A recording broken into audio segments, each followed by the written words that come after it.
What framework did you build your study around, and can you summarize what the study was about? Well, the frameworks I picked were easy to come upon. Oh, yes? Because I'm trained in an interdisciplinary way, so I think of myself as an anthropologist first, and then an occupational scientist second. And that just happens to be because of the way I was trained, and I was trained by Gary Kilhoffner, and kind of how I envision the roles in my career roles. So in terms of occupational therapy, those are secondary, those frameworks. So they're all intersecting, and they all look at different aspects of marginalization. So as an anthropologist, I look at a medical anthropology, and I was interested in those health outcomes and those factors that impact how people seek help for achieving those healthy outcomes.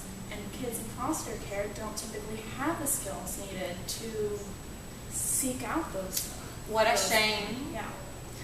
But there's a framework and sort of like a secondary piece to critical medical anthropology, which is uses a critical lens to challenge and understand the status quo.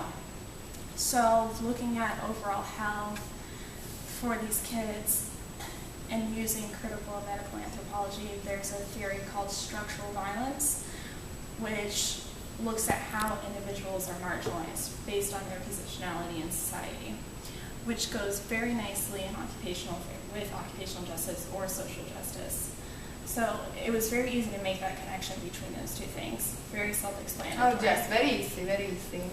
Yeah, and some of those are more interchangeable that, like I said before, I was trained by Gary Kilhoffner, Of course.